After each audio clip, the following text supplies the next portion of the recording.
Hi everyone, my name is Lisa Hickman and I'd like to share some of my favorite recipes with you. Today, I'm going to show you how to make a delicious street taco. Right now I've got in front of me some skirt steak that has been marinated in a 17 spice blend that I've made myself. I'm going to throw that on the grill.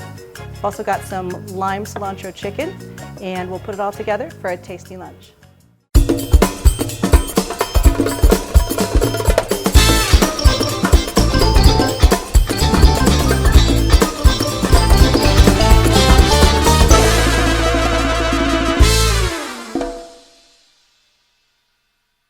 So the great thing about this cut of meat is it's not super expensive, it's super flavorful, and you can cook it to a variety of degrees of doneness and it's going to taste great no matter what. Right now we've got our grill going. We're just going to throw this right on, and what you want to hear is a nice sizzle. That's the sound we love. And let that hang out for just a few minutes. We'll throw our chicken onto the back half of the grill. The chicken goes pretty quickly. You want to make sure we don't burn it.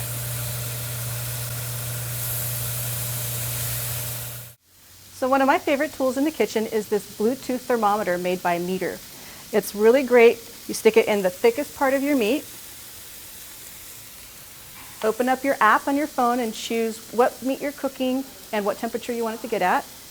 Hit start and it'll send an alert to your phone when your meat is getting to the temperature that you want. You can get this online at meter.com. The thermometer itself is fully heat resistant. You can go up to 550 degrees. You can use this when you're slow roasting a turkey, on your grill, in your smoker, and you don't have to stand by and watch everything every minute because you'll get the alert on your phone. All right, so if you find yourself without a thermometer, don't worry. There's a really easy way to tell how well done your steak is. If you're looking for a rare steak, put your thumb and first finger together and just touch right there. Feel how firm that is? When you touch your steak, if it feels the same, you're at rare. Looking for medium rare, go to your middle finger. Touch. Right there, that's about the same, so that one's medium rare. Looking for medium, go to your ring finger, a little more firm, and of course, well done is your pinky finger, nice and firm. Simple as that. We're ready to pull the meats off the grill, put them onto a cutting board, and let them rest. It's super important to let your meat rest so it doesn't dry out. All those juices will go right back in there and keep it tender and flavorful.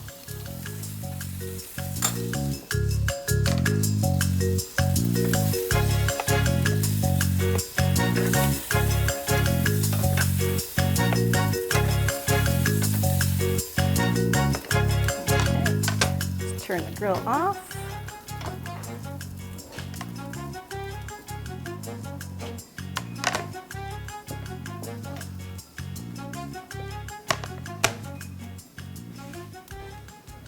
All right, give those just a few minutes and then we'll cut them all up. Okay, so now we're going to cut up the meat. I'm going to start with the chicken, so we give the beef a little bit more time to rest. And what you want to do is go for small pieces so that when you build your taco and you take a nice bite out of it, you get all of that in one good bite without your taco falling apart.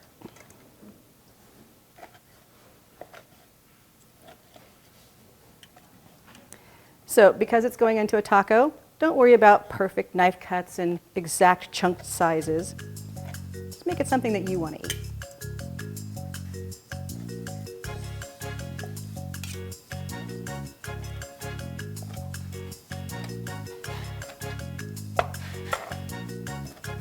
Gosh, I wish we had smell-o-vision. This smells so good. Just run through it one more time on a nice rough chop. And the chicken is done. Set it over here where later I will show you how to build your taco. Now we're ready for the steak. So you want to cut it against the grain so it doesn't get too chewy. Oh, look at that. That's perfect medium. And as we get to the fatter end of the steak, it'll be more medium rare to rare. So if you've got people that like their steaks to different temperatures, you'll be able to please everybody with one piece of steak.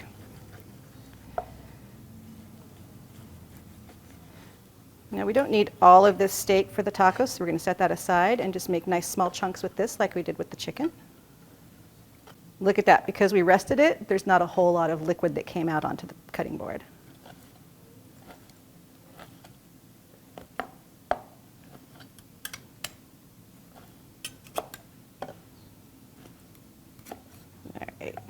Just a little bit more.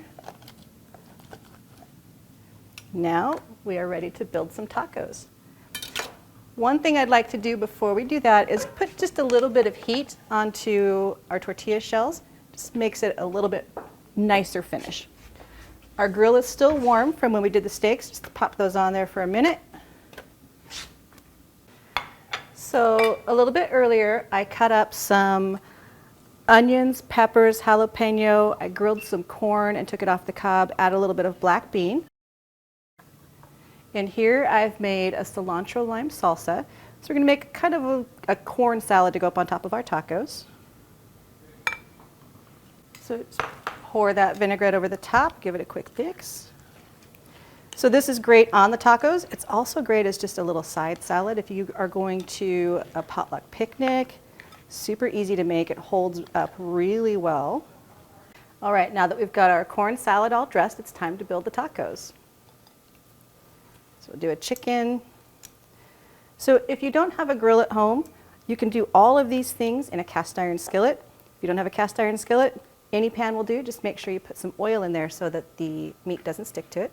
So we've got some chicken, some diced onions, a little fresh cilantro, queso fresco, and the avocado crema, which is actually just 2 avocados, some Mexican crema, lime juice, and a little bit of salt mixed up in a blender, and it makes a really tasty condiment. A little bit of that corn salsa on top. 1 chicken taco down. Now we'll do the same with the beef. Now I like my beef a little more on the rare side, but you can cook this however you want. A little bit more done, all the way to well done. It's still going to be tasty because it's been marinated for so long. Cilantro, queso fresco. Now for those of you not familiar with queso fresco, it is a Mexican cheese. It's really crumbly, a little on the salty side, and you can find it just in the regular dairy section, often over by the packaged mozzarella and cream cheese, things like that. Got our crema on there, a little bit of the salsa, and your steak taco's done. So I'm just going to finish filling up these racks, and then lunch will be ready.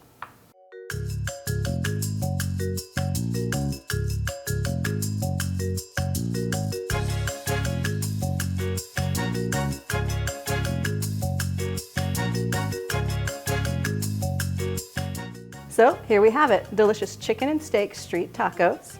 For more information about this recipe, see below. Also, don't forget to click, like, share, and subscribe. Thank you for joining me in my kitchen.